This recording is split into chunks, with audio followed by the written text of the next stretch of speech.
Stable, happy birthday, Murray Seidner.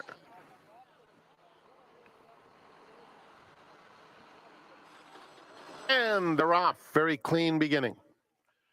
Coral Gables Kalen and Broadway Venus are the first two out. Chili Philly broke well, but taken back. How about Pavel is racing in fourth. They're followed by the favorite Kiku Ride, who is just outside of Nell's Legacy. Coral Gables Kalen into the first turn, has 2-length lead. Broadway Venus goes wide. Another 3 lengths back to Chili Philly in third. How about Pavel fourth and 4 lengths off the lead? Then Nell's Legacy and Kiku Ride is just outside of her. They swing onto the backstretch, chasing Coral Gables Kalen, who has it a length and a half now to Broadway Venus. It's 2.5 more. How about Pavel is third, racing on the outside of Chili Philly. Those two grays matching strides. Nell's Legacy and Kiku Ride patiently handled at the back of the field with less than a half-mile to go. And Coral Gables Kalen has it all her own way. Leads it just under a length now to Broadway Venus, pushed along second. Chili Philly hugs the rail, inching closer with every stride in third. How about Pavel is fourth, 3.5 off pace. Nell's Legacy and Kiku Ride. They're coming to the quarter pole. Coral Gables Kalen's in front. Chili Philly tips off the rail. How about Pavel? And Kiku Ride is underway, has 5 to make up with a furlong left to go. And Chili Philly is the new leader, handridden to a 2-length lead. How about Pavel moves into second? Coral Gables Kalen and Kiku Ride. It's Chili Philly and Armando Ayuso clear. And Chili Philly will score. Kiku Ride finished well, but settles for second. Then came How about Pavel and Coral Gables Kalen.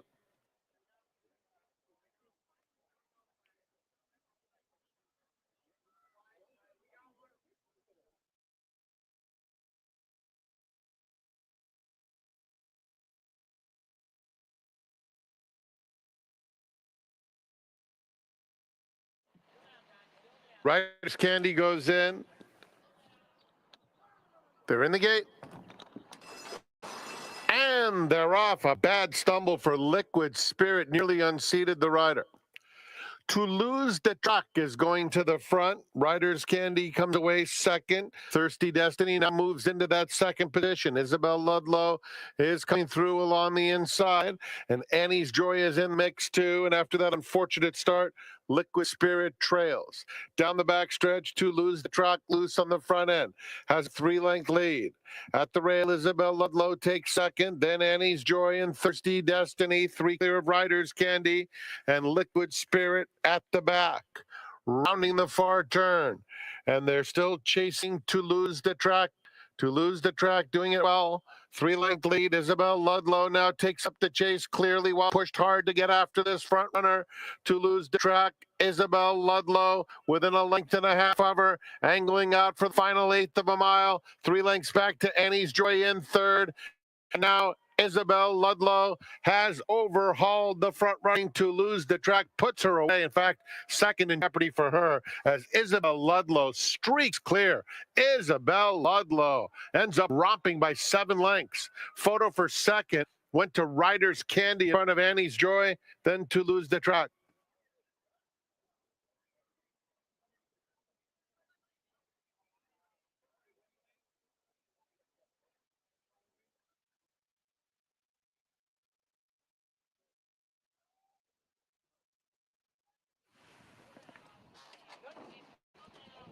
We're in the gate. And they're off. Sea Runner and Cash Call both bounce out swiftly. Night with Lewis coming through along the inside. And in between, Happy Sue with the red cap. So it is Night with Lewis and Happy Sue that go on. Good trip for Cash Call, tracking the top pair from third. Border Control moves through fourth. Hot Girl Walk inside of Sea Runner. And at the back of the field comes Big Soiree. Past the half-mile pole, Night with Lewis, a length. Happy Sue tries to engage. A length and a half, Border Control third. Cash Call fourth on the outside. 3 lengths off the dueling leaders, less than 3 furlongs out. Sea Runner is fifth. 4.5 for 5 off the lead. Then Hot Girl Walk in, Big Soiree. Happy Sue has the lead, tackled by Cash Call. And Cash Call is on the move. Coming after Happy Sue at the top of the stretch. It's Happy Sue, short lead, short-lived. Cash Call alongside and right on by. Lights out. Cash Call far too good. We'll start to open up with every stride. It's Cash Call and Juan Hernandez by 3, by 4. Cash Call airs it out. Wins by 4.5. Happy Sue, Border Control, and Sea Runner.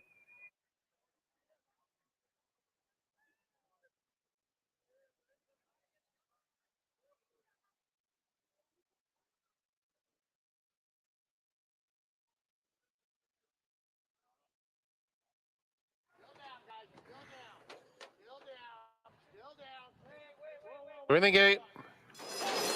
And they're off in the Honeymoon. And Jungle Peace goes out there quickly. Atia's up alongside, and she'll flee not far behind, comes away in third. Then Me So Fancy in the pink, racing on the inside of Firenze Flavor, and at the back of the field as Catch Can. So it will be the favorite Jungle Peace to set the pace, leading it by a length over Atia's second. She'll flee by herself third, and then it's Me So Fancy 4 off pace in fourth. Firenze Flavor is next, and As Catch Can hugs the rail and actually sneaks right by Me So Fancy all the way up to claim third. A nifty move for As Catch Can as they get to the back stretch. Jungle Peace uncontested, a length and a half or 2. Atia's in second. Then As Catch Can third. She'll flee 3.5 off them in fourth. Me So Fancy now second to last. And Firenze Flavor is at the back of the field. There's a half-mile left to go in the Honeymoon Stakes. And it's Jungle Peace in front, untroubled on the front end. Bounding along with a length and a half advantage on Atia. As Catch Can, she'll flee. Me So Fancy, Firenze Flavor. Around the far turn, Jungle Peace. A length in front, Atia set down, trying to get closer second. She'll flee, inches up, puts her head into third. As Catch Can, Me So Fancy is in between horses. And Firenze Flavor, question and answer time for Jungle Peace. Can she handle the distance? She's asked to run now and opens up 2 with a furlong left to go. She'll flee As Catch Can in the center. Me So Fancy, Firenze Flavor coming to the 16th pole. It's Jungle Peace in front. Here's Me So Fancy in between horses. Jungle Peace, Me So Fancy, and on the outside, Firenze Flavor driving finish. Photo finish. 3 noses on the wire. Firenze Flavor, Me So Fancy, and Jungle Peace in a honeymoon thriller. She kicked nice for me, and she was kind of shying away from the other horse on my inside. And as I got her closer to her, she dug into that last little part, and I just got in front. So it worked.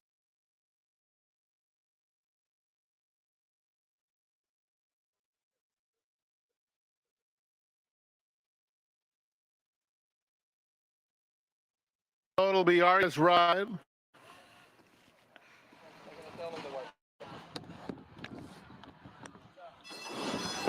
And they're off. Aria's Ride out quickly, Brandon's Girl, along with Hurricane Layla. And now here comes Tiger Fire, and Tiger Fire takes the lead. Miss Algar moves through on the inside to be third. Brandon's Girl now fourth with 5 to make up. Royal Dusty at the rail. Then comes Joyful Mischief ridden along. Aria's Ride is on the extreme outside. 3 clear of Greta's Ghost and Empress of Grace. Tiger Fire heads into the far turn, leading pressed by Hurricane Layla, who's right up alongside. These two have sped clear. They're now 3.5 or 4 lengths clear midway on the far turn. They are followed by Joyful Mischief, who's clearly into third. Down at the rail, Brandon's Girl, Aria's Ride outside of them. Royal Dusty in between horses, a quarter of a mile to go. And Hurricane Layla is the leader, opening up 2 on Tiger Fire at the rail, who's fighting on. 6 lengths back to Mischief in third. Then comes Brandon's Girl and Royal Dusty, a 16th to go. And Hurricane Layla is home free. Hurricane Layla opens up through the stretch to score by 4 easy lengths. Tiger Fire, Joyful Mischief, and Brandon's Girl.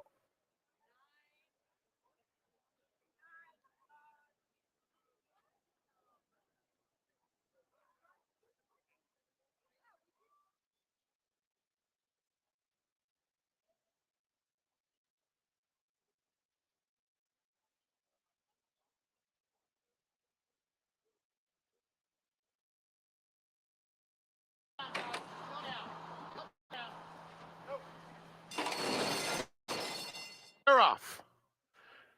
Sharp as attack, very quick, but so is Regal Patriot, and Regal Patriot is faster up to take the lead.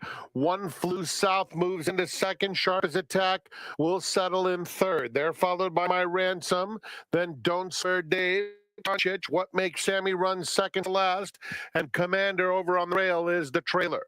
It's Regal Patriot blazing past the half-mile pole in command. Has it by more than 3 lengths over One Flew South in second. My Ransom right together with Sharp as attack.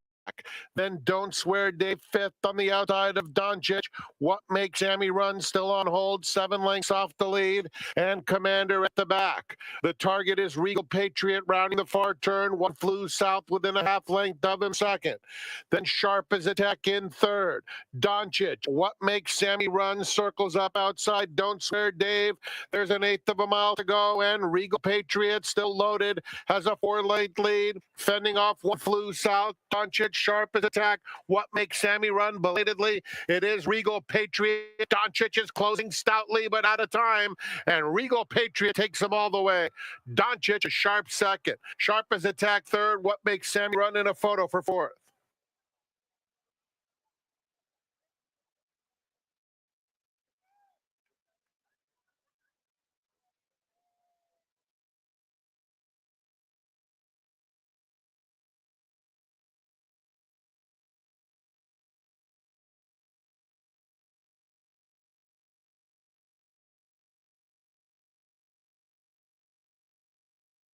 We're in the gate. And they're off.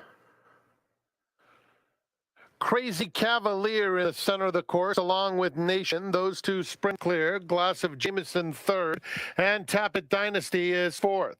Ghost Coast, well spotted fifth along the inside. 2 lengths in front of Uncle Evco, who's in between horses. Honor the Cat at the rail, and Joser outside of them. It's another 3 lengths back to Goodbye Dow. Then at the back of the field, the 2 trailers, Supreme Coast, Big Reds, and Ribeyes. Nation kicks clear. Leads it by 2.5 lengths onto the backstretch. With Crazy Cavalier in second, Ghost Coast willing on the inside third. Then Glass of Jameson, 4 lengths off the lead, joined by Tappet Dynasty. Honor the Cat and Uncle Evo are right together with a half-mile left to travel. Goodbye Dow is down at the rail. Joser outside of him. The 2 trailers remain Supreme Coast, Big Reds, and Ribeyes at the back. It's Nation who's been the controlling speed, pursued throughout by Crazy Cavalier. Tappet Dynasty, Ghost Coast at the rail, a close-up for 2.5 lengths off the lead. That group is followed by Uncle Evco, who's trying to get into it. Joser in the pink outside of him. Glass of Jameson, wide move from Supreme Coast. Yellow Cap starting to pick up momentum. There's an 1/8 of a mile to go. Nation still there. Ghost Coast along the inside, head and head with Crazy Cavalier. 16th pole. Nation digging in, a 1.5 length lead, and Nation will take them all the way. Nation, coast to coast. Tight photo for second between Ghost Coast and Crazy Cavalier. It's another photo between Supreme Coast and Tappet Dynasty for fourth.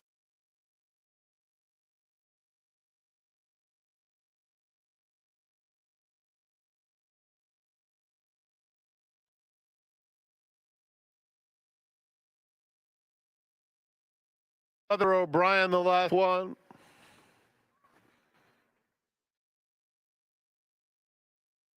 And they're off. Union Wave, Chief Jackson, Brother O'Brien, Adios Nicanor, fourth. Midnight Metal is right next to Abaddon, 4 lengths off the lead. The 2 trailers are Super Muzzle and Mischief's Thirsty. Heading to 6 furlong pole, and it's Union Wave to set the pace. Leads at a 1.5 lengths. Chief Jackson second. Brother O'Brien backs off, passed by Midnight Metal, who puts pressure on the top pair. Adios Nicanor moves into the 4th spot. Then it's Abaddon racing between horses, 3 clear of Mischief's Thirsty and Super Muzzle. They're covered by 12 lengths and past the 5/8 pole. Union Wave in front. Chief Jackson worked upon to try and stay close second. 3 more lengths to Adios Nicanor, who's just in front of Midnight Metal, third and fourth. Abaddon making headway. Brother O'Brien has been under a ride throughout, is losing ground, 6 lengths off the lead. It's another 3 Mischief, Super Muzzle wide and last. 3/8 to go. Union Wave goes on. Leads at 3/4 of a length. Chief Jackson in second. A gap of 5. Brother O'Brien coming alive now in third. Adios Nicanor. Midnight Metal is in fifth, followed by Abaddon and Mischief's Thirsty. They pass the quarter pole. Union Wave. Brother O'Brien on the far outside. Chief Jackson is getting tired in between there, an 1/8 of a mile from home. And Union Wave trying to hold off Brother O'Brien, who's got his act together now. And Brother O'Brien, with those big strides, has colored Union Wave. After some anxious moments around the turn, the even money favorite gets the job done. Another for Hernandez. Union Wave second. Chief Jackson third. Photo fourth. Mr. Thirsty and Adios Nicanor.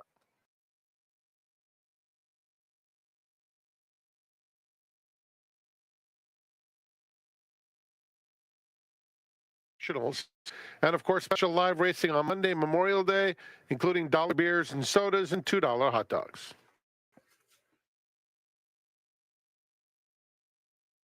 Nalia to the outside.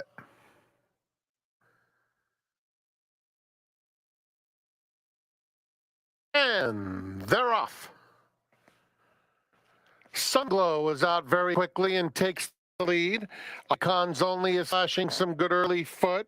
And Madonna of Laredo was not quick out of there, but is fast enough now to take the lead. So it's Madonna of Laredo in front. Icons Only second. Sunglow just outside them in third. They're followed by Storm Lady. Ara Garcia is racing between horses, and Vinali in the blue, 4 lengths off the lead. It's a gap of 4 to She's the Law. Gladly is next past the half-mile pole. Harmonique follows that rival. Down on the inside comes Auntie, and Snooze You Lose in between horses. It's a strung out field that moves around the far turn behind Madonna of Laredo, who's in charge by 2 lengths over Sunglow, coming back for more. Storm Lady in the yellow colors in third. Vinali in striking range, cruising up to them fourth. She's the Law, red color, swings into action on the outside of our Garcia. There's an 1/8 of a mile to go. Madonna of Laredo clinging to the lead. Out in the center of the course, Vinali is chasing with determination now, trying to get to Madonna of Laredo. Madonna of Laredo, Vinali filled him out a 1-2 and a late run from She's the Law. Driving finish, here's the line. Madonna of Laredo held on. Vinalia just missed. She's the Law was a solid third. Multiple horses in the photo for fourth and fifth, including Auntie, Gladly, Aragarcia, and Sunglow. 40. There was a consolation.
Officially, Memorial Day is the start of the summer, right? And of course, it ties into horse racing. We all have memories of where we were on Memorial Day weekend. For myself, it was Arlington Park. For those of you who grew up back east, maybe it was Belmont Park and the Met Mile. And of course, here in Southern California, Hollywood Park had a number of major stake races. But our seminar guest today, he remembers the stake races on Memorial Day up from Northern California. That's because he was born and bred there. His grandfather was a trainer. He's currently now a horse owner and a horse player. He has 2 horses right on today's card. His name, Chris Carpenter. Chris, happy Friday. Welcome to the seminar. Thank you for having me, Tom. I appreciate it much. It's great to have you. Now, I had you on a zillion years ago at Golden Gate, but nobody watched that seminar, so now we're going to give you some real exposure. But, you were born and raised up in Northern California. Your grandfather was a trainer. Talk us about your introduction to the game of thoroughbred racing. Yeah, it started at a really early age. I was born in Boise, Idaho, and we moved to Northern California when I was 4 years old. Grandpa had stable down there. Grandpa were down there, and we came down and with them, and the rest is history. Mom and Dad worked for him, and yeah, and here we are. You fell in love with the horses, obviously. The beauty of the horse. Absolutely. That's attracted your attention, even at a young age. Absolutely. They're magical animals. Chris, do you ever want to become a trainer like your grandfather? I had the thought, and my grandfather probably would roll over in his grave after I told him I wanted to do that. So, but you decided to become an owner. What made you become an owner instead of a trainer? Bill McLean actually had all of my grandfather's horses when he retired, and then before he passed away. It was always something I wanted to do, just never got into doing it. And then we claimed a horse named Big Wave Rider. Horse was a really good little horse for me. Just a tough knock and trier every time, and won 3-4 races for us, and I was hooked. To make it full circle, Chris, Gary Stevens, of course, was born and raised in Idaho. Right. Did Gary ever ride a horse for you up in Northern California? Gary's never rode one for me, but I know he's rode for Bill, and he rode for my grandfather as well. Sure. Talk to us about Bill and Tim, because, of course, you're very close to both of them. Yeah. You have a lot of runners with Tim and Bill McLean. Let's first talk about Bill. He's on the mend right now, but I heard he's doing well. He's going to be back in the saddle real soon. Yeah, we're hoping to get him back down here really quick, and he had some therapy yesterday, and he's like a hip replacement, right? Or a knee replacement, right? Left knee. So we want to make sure he's ready to go before he comes down. But you might see him next week, and I have a feeling after he sees the doctor this week. Can't keep him tied down. Can't keep him away. And Tim, of course, another stalwart on the Northern California circuit. You have horses with him. Yeah, we have one horse up north in Emerald with him. Yeah. Talk about your relationship though with Tim. You've known him a long time. Has he given any pointers, let's say, as an owner? Does he ever whisper in your ear and say, hey, maybe take a second look at this to maybe claim a horse? Yeah, absolutely. And, I think more so it's, just being realistic about horses and where they fit, where they don't fit, and not trying to put them in levels. Make sure they're running with their friends, if you would say. It's a good transition, Chris, because it kind of leads into the transition of all the Northern California horses down to Southern California and trying to find a place where they fit. Has that been a problem for your outfit, your stable up to this point, or has the racing office tried to be as accommodating as they can? I think they're trying to be as accommodating. I'm not sure how many horses right now are still here from Northern California. A lot of guys went to Emerald. But I know there's still a handful of guys here. There's, I want to say, probably a couple hundred horses probably still here from NorCal. And so the restricted races helped at first. Now, they're kind of both ways. I know they have to let some of the Southern California horses in just to make the races go. And they're reducing the claiming tags, like in the maiden races, 12-5, maiden 8. They're open, but yet they're lower than we've ever had. Absolutely. So that helps. And, we're just trying to find our place down south. Well, you've actually found your place down south. You moved from Northern California down to the San Diego area in 2018 or so. What's life like in Southern California compared to Northern California? Yeah, there's nothing wrong with the beach every day and then the 70-degree weather and no fall. Yeah, it's just a nice place to live, and I love the area, Del Mar, obviously during the summertime. Now we get to come up to Santa Anita all the time, and so 2 great racetracks, 2 very different racetracks, but both have their own charm, and I love to see them. Now, owning horses is expensive, so you have to have a profession. Your profession is footwear. Talk to us about what you do for a living outside horse racing. It is. I sell shoes to stores, and I also distribute. So I bring some shoes in from different countries, Turkey, Portugal. But men's and women's, or primarily women's? Primarily women's. Women buy shoes. Men tend to stick to the old tried and true. Tried and true. Yeah. So What's the tariff situation like in your world for footwear? Is it too early to kind of decipher the impact on your business? Yeah, kind of like the horse racing, trying to figure out Sure. where you are right now with everything. Trying to find your level. Got a lot of stress. You don't show it at all. I try not to.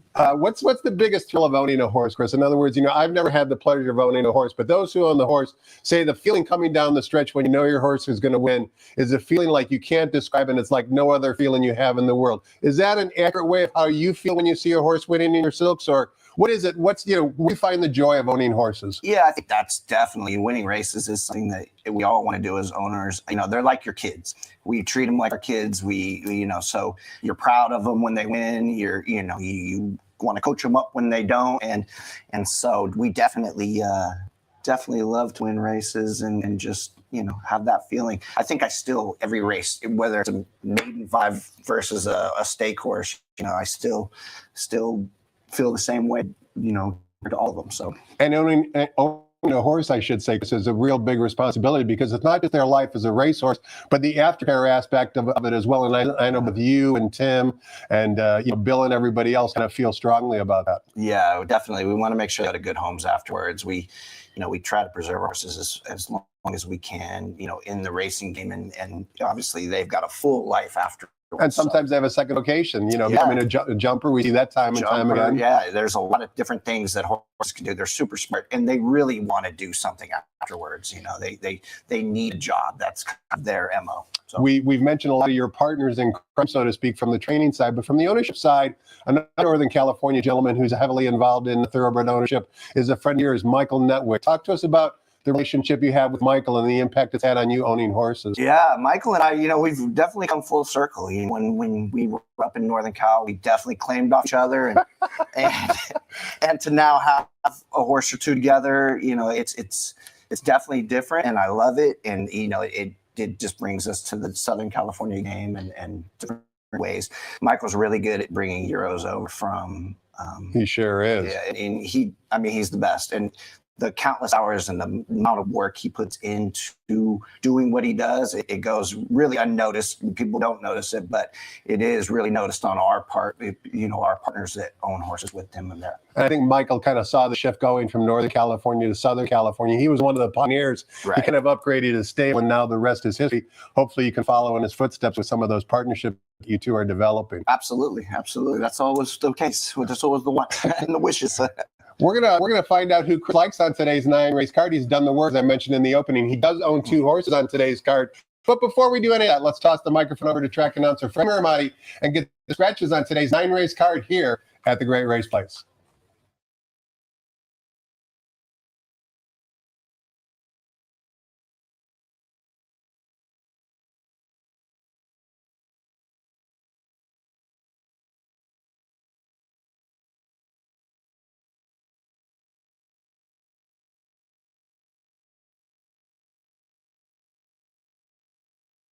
Good afternoon, ladies and gentlemen, and welcome to Santa Anita Park, the Great Race Place. The track is fast and the turf is firm. The rail on the turf course today is out 30 feet. Here are the early changes.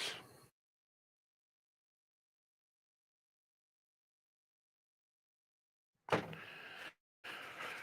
the first race, blinker note.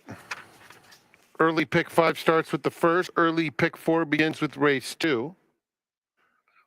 We have a blinker note in race 2. There are no changes in the third race. The 4 starts to $2 pick 6. Number 1, Parade Down Broad. The jockey is Espinoza. Race 5. Scratch number 4, Preem, late pick 5, and alter pick 3 start with the 5th. In the 6th, number 2, Gray Area, 4 pounds over, scratch number 7, Slucian.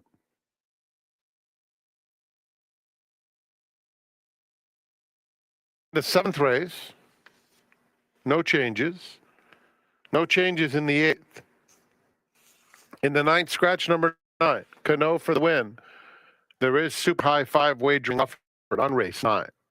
Enjoy your day at the Great Race Place. Post time for the first is in 58 minutes at 1 p.m.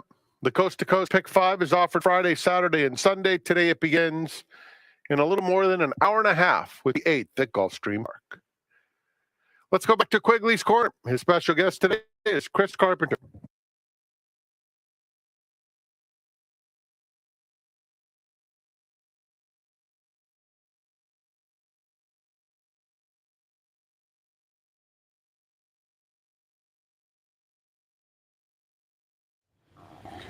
Welcome back. We're talking horses with owner and horse player Chris Carpenter. It's our pleasure to have him today here on the seminar. And Chris, before we take a look at race number 1, which is the claiming race, what goes in? What's the methodology? Take us behind the ropes of when you're considering claiming a horse. It doesn't necessarily need to be a horse in race number 1, but, do you get together over the phone? Do you guys kind of already have a plan once the entries are drawn? Like, I know it's an individual type of thing, but then you also have to come up with a consensus if there's partners, maybe 2 or 3 people like the horse, a couple others don't. Like, give us a glimpse behind the ropes of what you guys do before you actually drop the tag. Yeah, I think it all starts with entries, and then we kind of look for horses. Maybe if you're looking for a specific price range, or if you're looking for a specific type of horse where you can move them up, or there's races down the road for them and things like that. You always want to try to have a plan with what you're going to do with them next, or what you think you were going to do with them next, depending on whatever.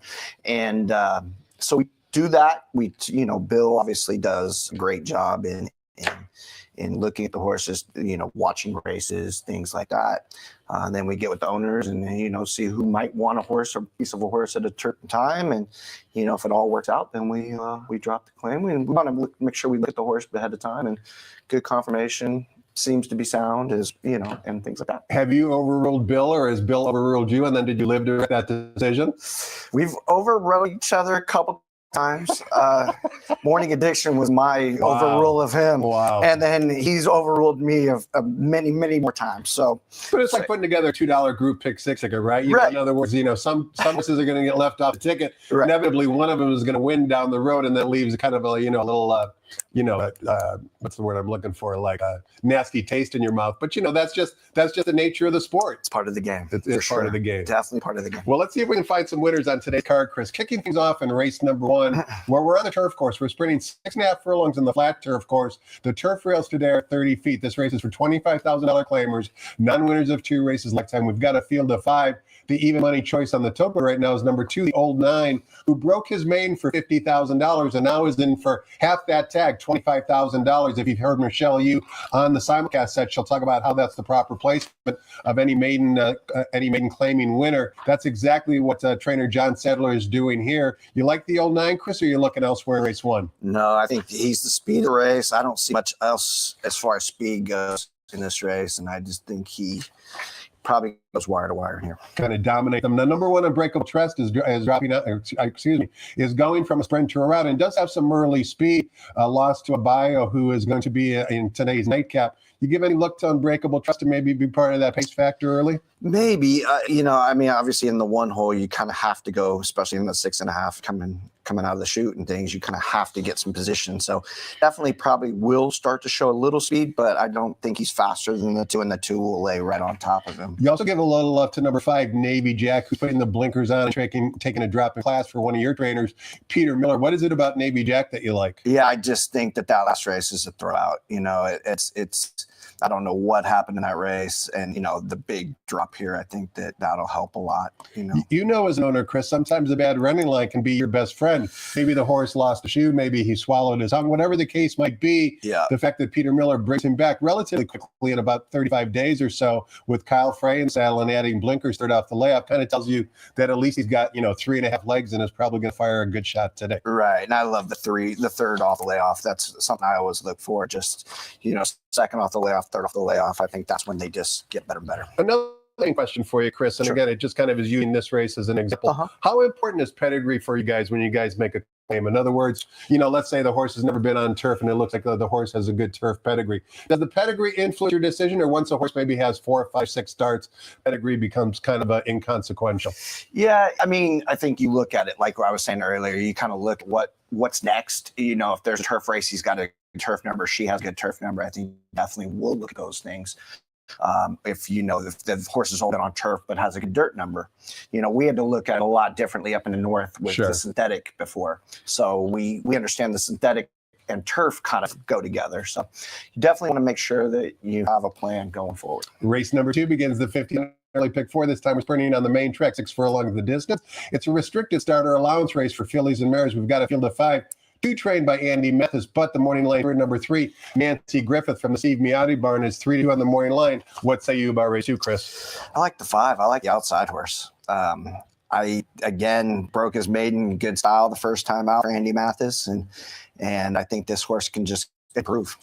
And you also like, as we look on the board, Manie, I believe is how it's pronounced. The other runner from the Andy Mathis barn was Well Claire last time out, but broke from the outside post. Today she has to break from the inside post. Yeah, this is kind of one of those races again. Who's the speed of the race? You know, the 4 coming from LaSalle could have some speed, but only has really shown speed once. And so I really think that Kyle can clear on the 5 here, and I think that the 1 can pick up the pieces. Chris, I've talked many times in other seminars about this, but I want to get your opinion on it as well. And that is what a hotbed Northern California has been over the years, both from a trainer and a jockey standpoint. Let's first talk about the jockeys. Kind of started out up there, then worked their way down south. Joel Rosario, Martin Garcia, Abel Cedillo, Juan Hernandez. I'm sure I'm missing some others as well. Kyle Frey comes to mind. I mean, you guys really had some top-notch racing up in Northern California, well off the radar because most people weren't aware of how talented those jockeys were. Yeah, no, and I don't think people really realize until they're down here. And it takes them a little while to kind of understand how to ride down here. Ricky Gonzalez, those kind of guys. It takes everyone just a little bit of time. You have to save ground on this track. You can't go wide. You have to, understand speed. You have to race ride a lot more down here, I think, maybe than even up north. And also from a trainer standpoint, we've seen a major influx of trainers come down from up north well before the closure of Golden Gate. Yeah. Steve Miotti, Andy Mathis, Jeff Bundy come to mind, and now more recently, other barns are starting to try and dip their toes here in Southern California. Like you said, whether you're a jockey or a trainer, you have to adapt training style because it's a much different style of running down here than it was up north. Absolutely. I think when we first came down, you quickly understood that you have to get a work maybe 2 horse on this track. If you try to run them off the van, it's very tough on dirt. And some trainers that were staying up at Pleasanton training over that track found that out to be the hard way as well, because that track certainly doesn't mirror the depth and the tiredness that our main track has. Well, and we were coming from the winter time, and so there was a lot of time, where we only jog horses because the track just wasn't ready for gallopers during the rain and with his rules and things like that now. So. Race number 3, we're going 2 turns on the main track, 1 mile the distance. It's a restricted $5,000 climber, and Chris, this is where you're the first of 2 as your own runs today. It's number 5, Bruiser, who's 6-1 on the morning line. Number 4, Big Bet, is the 2-1 morning line favorite. Before we get your thoughts on the race, I want to watch replay that's going to bring a smile to your face. That's because it's the replay for Bruiser 2 back when he broke his maiden for $8,000. We're going to pick him up as they approach the quarter pole and listen to Frank Miramati describe the action. You'll be amazed where Bruiser is once we hear Frank Miramati's voice. It's going to be the horse wearing saddlecloth number 3. This is a type of move you don't often see here in Southern California, but you be the judge. Listen to Frank Miramati describe the action of Bruiser breaking his maiden back on March 21st. Have a quarter of a mile to go. Begin again on the outside, gets a couple of cracks. Elegant Life at the rail, hanging tough. A gap of 5 or 6. Alibi Terhune is next. Extreme Outside Bruiser, Webster in between. And Elegant Life has something more with a 16th of a mile to go. Pulling away from Begin Again. Here's Bruiser, and Bruiser's really coming fast under Kazushi Kimura. What a beautiful return for him as Bruiser runs him down. Chris, you probably have that video on loop at home base because it was such an electric run late. It was kind of interesting to see. Maiden eights usually don't pass each other that significantly. No. It had to be a somewhat of a pleasant surprise for him to break his maiden that day. Absolutely. You give all the credit there to Kazushi. He rides hard every time on any horse and things like that, but he just kept scrubbing this horse and got him to run and got him there, got him home. It's interesting looking back through Bruiser's past performances before that maiden victory that we just watched when he was running from maiden 20 and maiden 8. He was actually losing to droppers who were dropping out of maiden $50,000 claiming races. So the form was a little bit disguised, but nevertheless, Maiden ain't going long is the race you wanted. Now you have to face winners. Do you expect, last night he actually ran pretty well after breaking really, really tardily. Do you expect improved performance today for Bruiser, Chris? I'd hope so. We definitely can't get back as far as we got back last season. There's not a lot of speed in this race that I see on paper. So I think that, you have to keep him in the race here if he's got any chance at all. I didn't see the graphic, so my apologies, but who do you like in the race? Is it Bruiser? There we go. Yeah. Like, you're I a have to pick my horse for sure. But you are about the Maury Lane favorite number 4, Big Bet, going sprint to route. Yeah, I thought OJ's horse here looks like he sprint to route to sprint. Before they were routing, and we didn't know if a race would go. I was really surprised this race even went.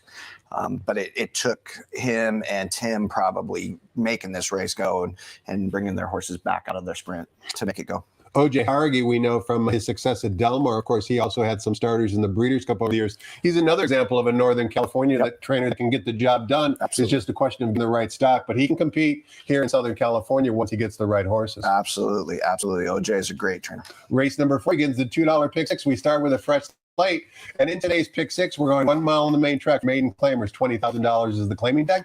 Fillies and mares, we've got a field of 7. Jockey change number 1, Parade Down Broad. Make it Asa Espinoza, tongue twister. Number 6, Aggro, first off the claim for trainer Steve Knapp, is the 9-5 Maury Line favorite. Before we get your thoughts on the race, Chris, another replay to watch here. This would be the replay that Aggro just ran, and there's 2 other runners in race number 4 that also competed against Aggro. That would be the runner on the bottom, Siempre and the Man, and also number 3, Union Heiress. I want you to watch. It's going to be relatively easy to watch. They're going to be breaking from post position 1, 3, and 6. The one that caught my eye that you might not agree with is a Union Heiress. She's going to be caught wide every single step of the way. She puts in a good late run, particularly past the wire. I know she's 0 for 14, et cetera, but this is just her second start in the D. Wayne Baker barn today. She ran last time out on a wet, fast track in the replay we're about to watch. I have a sneaky suspicion she's going to outrun her 20-1 Morning Line odds, but I'll let you guys be the judge. We'll listen to Frank Miramati once again describe the action back on April 26th and watch Aggro, Siempre and the Man, and most importantly, Union Heiress breaking from post position number 6 in this replay. And they're off. Tyler Bates sends Aggro right to the front aggressively. Petit Ange comes away in second. Mrazek's Old Dream up close.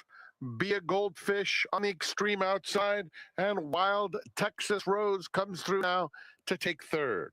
They're followed by Ileana 6 lengths off the lead. Coconut Girl is down at the rail. It's another 3 or so back to Union Heiress and Siempre Naman at the back of the field. So they swing on the back stretch, and it is the favorite Aggro leading by a neck.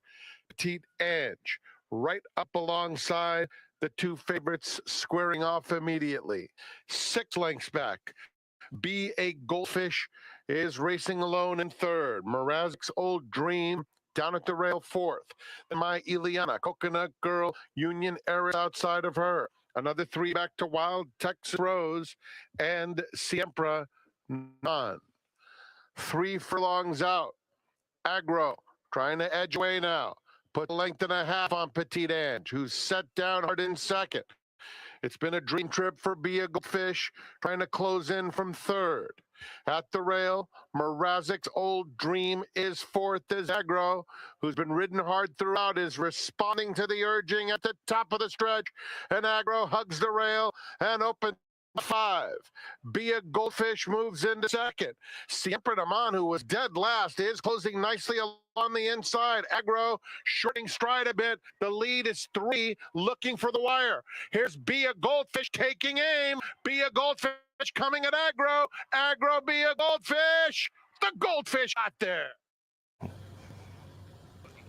Chris says, watch the gallop out. Take notice of the filly wearing saddlecloth number 6. That's on the outside all of a sudden, catching up to Aggro. A little bit too little too late, but considering how much ground she lost through the entire running of that race, you can see her now galloping out in front. I know that maybe I'm over stating the obvious, but at 21 I think she's got a little bit of a shot despite her 0 for 14 record. Aggro, as we saw, set fractions of 22, 3, 46, 2, 112, and 3, and couldn't quite get the job. And she's a daughter of Acoma, who obviously has gotten a brilliant start as a stallion. This is a tricky way to kick off the the pick six. Who do you like in race 4 and why? I went with the favorite. You're right. This is a very true race. Those horses are all coming on a fast track, which we don't run on typically down, very often. So I don't know, if she got tired because she was on that. She ran a good race and just got caught kind of at the wire. The outside horse, Siapa Naman, Kimura, he rides through everything. So that horse finished on well. Union Airs finished on well. But in all, I think that the 6 horse graduates here. Yeah, and from a pace standpoint, it looks like she probably dominates the early speed as well. Wishful Winker might challenge early from the Mike Piper number 4, but nevertheless, Agro, it's her race to lose. The question becomes, how much of a price do you want to take? But that's the challenges of the 6. Yeah, that's today there's some races that look very formful as far as price goes, and then there's some races where you're like, I don't know, and it's kind of like middle of the road type thing. But I like the 4 horse as well. I think the 4 horse will run on for good. But I think the 6 will win the race. Let's take a look at race number 5. Begins both the 50-cent late pick 5 wager as well as the $3 all-turf pick 3 with a reduced 15% takeout. And we kick off both wagers in race 5, sprinting 6 furlongs the turf course for 3-year-old fillies. Allowance optional claiming types, non-winners of 1 other than. We've got a field of 5 after the scratch of number 4, Preem. Number 6, Favor to You, blinkers off right to the winner circle. Last time out for trainer Phil D'Amato is the 3-2 morning line favorite. What say you about race 5, Chris? Again, I like the outside horse. I think you team up Phil and Berto, and they team up pretty well together. So I think that horse deserves a 3-2 in here. My second choice in here was I like this horse Preem a little bit. Right, but she scratched on. Oh, she did. Yeah. Okay, Scott. So I think, then the multi-sports on the rail could be tough in there too. So let me direct your attention, Chris, for a moment, just to kind of analyze the PPs for number 2, Proud Starlet, because it's interesting the way the connections have managed this filly. She broke her maiden down at Delmar, which we know is always difficult to do. Yep. She then drew the rail for the second time in her career in the Delmar debutante. The fact that they put her in that race tells me that they thought very, very highly of her. She disappointed that particular afternoon, but they brought her right back in a sticks race here at St. Anita, once again drawing the rail, but she disappointed there once again. Now she has Lasix off the layoff. Doctine does well off the layoff. Kamur's in the saddle. You give her any little bit of a look trying to read between the lines? Yeah, no, I think, again, this race was pretty wide open underneath. I thought the six should win the race, but then I thought anyone could run second in there. It's funny, just looking at the ownership line for number 6, Favor to You. Little Red Feather is one of the owners of this particular filly. Yep. Talk to us about kind of engaging and bringing in new people into the ownership side of the game. That's something you do a lot of. You don't get as much publicity maybe as Little Red Feather and some of the other big syndicates, but you reach out to people that you maybe meet at restaurants or through other friends. It's fun to bring new people into the game. Absolutely. I think that's the name of the game. That's what keeps our sport going. As far as things go, we need younger people in the game. We need more just people that don't know. And every time I talk to someone about it, they always have questions. They're always super excited. And then you bring them to the races or you take them to the barn and let them see a racehorse and see how our horses are treated and everything. And they just absolutely love it. So no, we love bringing new people into the game. We could do more of it, right? In other words, all of us have a duty to do that, because whether we're on the ownerships or not, bringing new people to the game is what this is all about. Because I've done it from a horse player standpoint, and they fall in love with the majestic appearance of the racetrack, the jockey silks. Absolutely. It's a fun afternoon socially. If you can own a horse, and whether you make money at the windows or whether you make money as an owner, it's certainly a fun afternoon. Absolutely.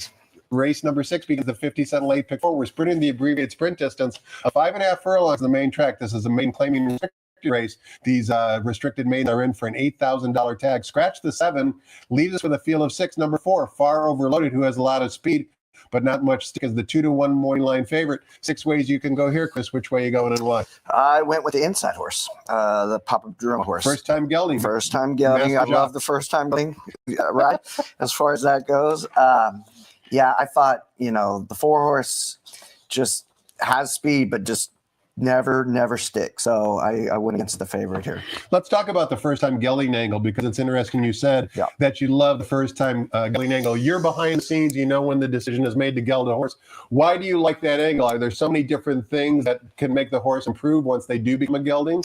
Yeah, I think it can wake them up. If they're not focused or whatever, it just kind of alerts them a little bit more. They're more aware of their surroundings. They're not looking around when they're running. They just kind of tend to stay on their business a little bit more.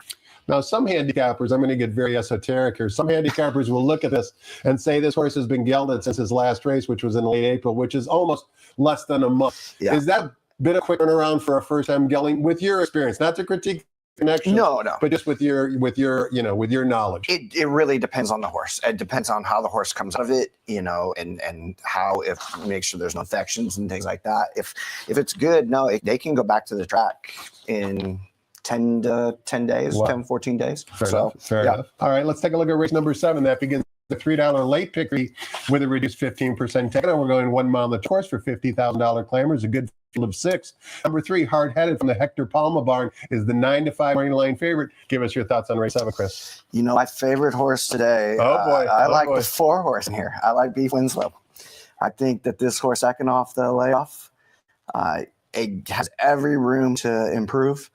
Ran a big race coming back off such a long layoff, almost a year to the day. So I really like this horse, Beef Winslow. You also like number 3, Hard Headed, the money line favorite, ridden by Juan Hernandez. Not a whole lot of early speed, but has that closing kick. What do you like about him? Just again, the drop definitely will help the horse, I think. Time you get one on a horse, you have to like your chances. I'm going to use Beef Winslow as an example for my question here, Chris, and that is Beef Winslow off that long layoff, as you mentioned, is trained by Mark Glatt. Are there trainers either up in Northern California or down here in Southern California that you either will not claim off of or that you will talk to claim off of? I'm not looking for specific names, but does that mean to any sort of a claiming equation when you guys are looking at horses? Yeah, absolutely. We have our friends that we won't claim off of and things like that. So, there's a handful of guys down here we won't claim off of, and then obviously up north, growing up there and stuff, you form a lot of different relationships. I can imagine. Yeah, imagine. It is a small village back there on the backside. It is for sure. Race number 8 begins the $5 daily double, once again with a reduced 15% takeout. We're traveling 1 mile on the main track. Allowance optional claiming Calbred fillies and non-winners of 1 other than a field of 7. Number 6, Prince Del Tigre. The Tim McKenna barn is the 2-1 morning line favorite. Did Tim whisper any sweet nothing in your ear about Princess Del Tigre? I didn't want to ask him. I didn't even want to ask anything about it. I don't want to be the no, but I think again, this horse would be another for today that I could single for sure. Who else do you like in the race for exact or trifecta purposes? I like the Andy Mathis horse here too. So that would be the 2 Smile Baby Smile. The 2 horse. I went back and forth between the 1 and the 2 here. But I think I like the 2 a little bit better. Can show speed, can come from off, can do a little bit of everything asked of him. I wanted to ask you a question circling back to your grandfather, Chris, and that would be, you saw the game and he saw the game during its heyday, and now, of course, as we've been discussing, it is struggling a little bit. What, besides trying to get more younger people to own horses, as an industry, and I know you've spoken to a lot of sharp people, what could we do more? What could we do better to try and maybe improve the breadth of the game, so to speak? I mean, we here in Los Angeles, we have, I don't know what the population is, 10 million people. It's got to be something crazy. Right. And yet we struggle to get 10 to 15 to 20,000 people on track. Yeah. Now, technology has changed a lot of things. We still got active pools. But, if you were the commissioner, so to speak, of thoroughbred racing in California, what are a couple of things you might consider implementing? Yeah, I think that has a lot to do with it. When you're in LA, when you're in these big cities, there's so many things you can do, Particularly in LA. I think marketing is the biggest thing for us at these racetracks, really getting out there. How do we get out there better? How do we get in front of people? Because when people come on these big days, they have a great time and they want to come back, but forget, or they don't think about it. And it's just, how do we stay in front of people when they come through the door? Should we be trying to get email addresses? Should we be trying to get, whatever we can to get, just to stay in front of them and talk to them and make sure that they come back, give them a voucher, sure, whatever it might be, just marketing standpoint, just to keep it going. We used to do giveaways all the time. I know probably got t-shirts, and t-shirts, hats, calendars, right, whatever it might be. And we don't do that anymore. Right. I mean, there's some days we do that, but not as much as we used to. And we've seen the power of social media. One thing that comes to mind is Sandman and the Kentucky Derby and Griffin Johnson doing, Metallica. Great for the game. Right. He's been really good reaching that audience. I'm not sure, again, I don't know the younger generation. You and I are of a different generation, whether giveaways would necessarily work. Maybe they would, maybe they wouldn't, but certainly social media is doing a yeoman's job of trying to make people interested in our sport. I'm really proud of him. I mean, he did something. He's been very genuine with it, and you can see how much, getting a part of a horse to now where he's like, he really, really is emotional about it. He really likes it. And, you can argue that Sandman's odds were a little lower. No doubt about it. No doubt about it. Because of his way of doing it. But that goes back to what you were saying, getting younger people involved and having to show that excitement to other people. Absolutely. Kind of like success begets success. Absolutely. Race number 9 closes out our card today, this afternoon. But keep in mind, we've got live racing here at San Diego both Saturday, Sunday, and holiday, Memorial Day, Monday. What a card we have both tomorrow for the Calabrese. It's California Gold Rush Day. And Monday, we've got 3 graded stake races highlighted by the Grade 1 Shoemaker Mile, the Grade 1 Gamely, and the Grade 2 Hollywood Gold Cup. Jockeys like Irad Ortiz and Flavia Pratt, Frankie Dettori will all be in Southern California to ride. Going to be a tremendous weekend of racing here in Southern California. But first things first, race 9, where we offer $1 super high five wagering. It's for maiden claimers, $50,000 of claiming tag, spending 6 furlongs in the turf course. Scratch the also eligible number 9, Cano for the win. Number 3, Brother Tony, who is putting blinkers on and also a first-time gelding, is the second horse you own. First time on the turf course. Interesting move here, shipping back from Oaklawn Park. Give us your thoughts on Brother Tony first before you decipher the race. Yeah, this horse, we just want to wake up, I think more than anything, and so we're doing a lot with the horse today. Gelding, blinkers back on, turf. I mean, there's a lot going on here. So just trying to figure him out and trying to figure out what's going on. He's run against some of the best horses. Well, the one that jumps off the page is the race in November at Delmar. Look who the jockey was that day. Third to Journalism, a horse that we've all heard of. Right. Umberto Rispoli rode Brother Tony that particular afternoon. 6 months later, wow, things have changed. Things have changed. I know Matt Nakatani. Matt Nakatani. He honored a call to us on this, and we knew that journalism, they really like journalism. So shout out to Matt because he did honor a call, as far as that goes. And almost like that other runner we looked at, the filly earlier on the card, you guys ran a maiden special weight, ran a decent third against Gaming. They came right back in the Delmar Futurity. So that move alone tells me that you guys had high aspirations for this horse last. Yeah, and this horse showed a lot of speed that day. Was on the lead, and just that's not really his running style. We don't think, as far as that is. I think, Springy is going to come from off the pace.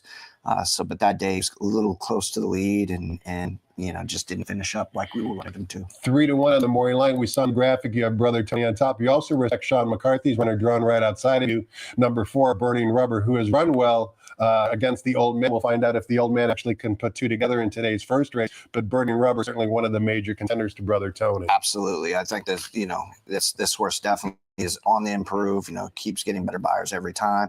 The gaps in his who knows, but he's coming right back up to that last race and certainly can improve off that race for sure. Chris, before we go have fun for the afternoon, one more wager for all of us to consider. That would be the $1 Coast to Coast Pick 5. You've seen the payouts lately. They've been astronomical, as you can see on the graphic. 2 races from Sandy, 3 from Gulfstream Park, $1 minimum, low 50% takeout. We kick off the action for the Coast to Coast Pick 5 at 1:37 p.m. Pacific time. Chris, thanks for your time and insight today. Best of luck with runners, not only today, with all your runners going forward here in Southern California, around the country as well. Appreciate you, Tom. Hope all of you enjoyed the seminar. Hope you have a great afternoon as well. I wish you nothing but good luck. We'll do it all again tomorrow, 11:50 a.m. Pacific time. Have a great afternoon, everybody, and good luck.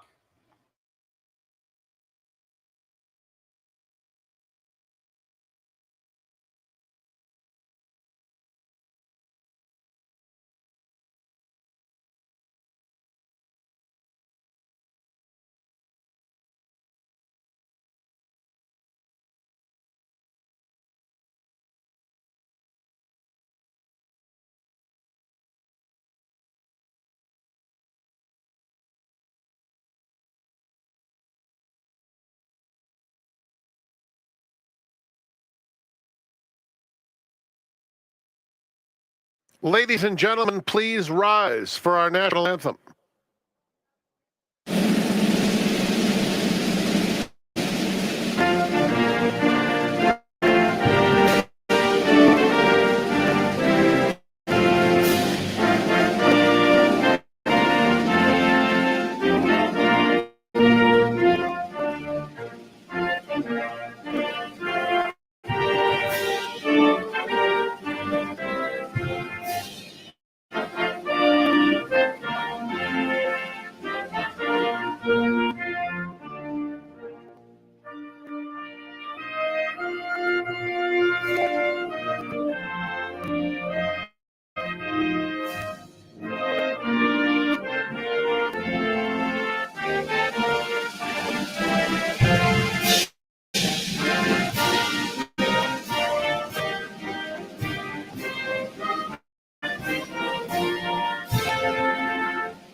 Good afternoon and welcome to Santa Anita Park, the great race place. The track is fast. The turf is firm. Track conditions brought to you by John Deere.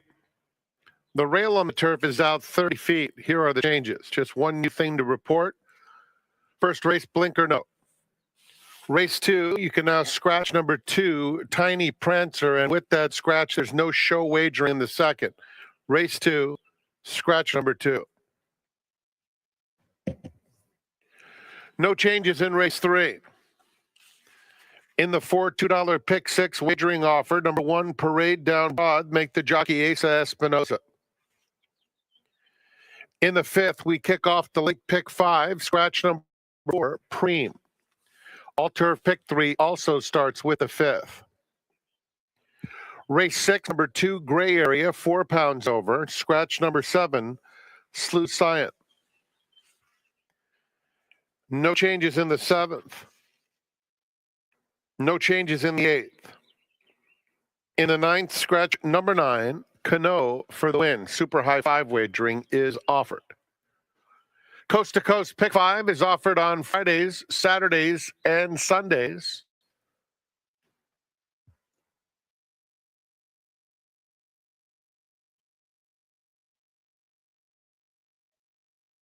Here's a look at the weekend schedule here at Santa Anita Park. We do race on Monday.